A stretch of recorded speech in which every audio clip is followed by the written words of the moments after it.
Hi, this is Dr. Mike Hughes. I just wanted to let you know what operations we did today for our gastroparesis patients. So we did 5 operations today. The first operation was a patient that had a gastric stimulator, was in a car accident. Gastric stimulator started shocking her afterwards and not working. And when I went in there to go replace the gastric stimulator, I found that where her generator was underneath the skin had become dislodged, which then allowed the generator to spin under her skin, which coiled the wires.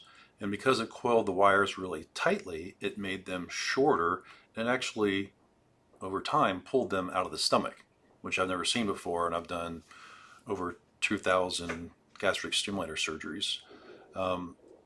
I've seen it where it erodes into the stomach over time, but I've never seen it where it actually pulls out. So that was rather interesting, but we got that replaced without any difficulty.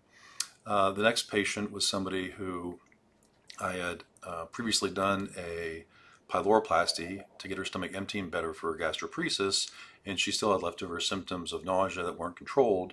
So we placed a gastric stimulator to get her nausea under control, and that all went real straightforward.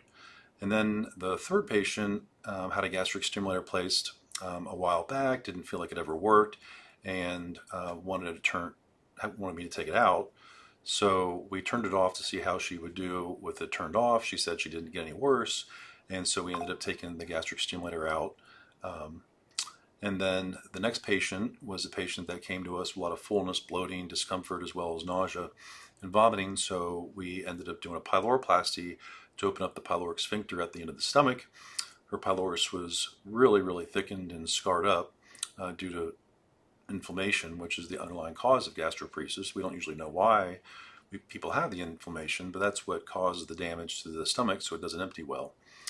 And then for the last patient, this is a patient with a gastric stimulator, had good results, but the battery had reached what we call end of service, which just means that the battery became depleted because it's not rechargeable, and whenever the battery becomes depleted, then we have to swap out the generator for a new one.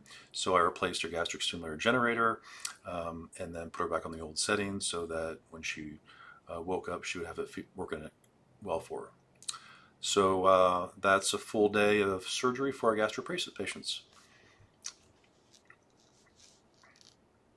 Feel free to check out our website for more information.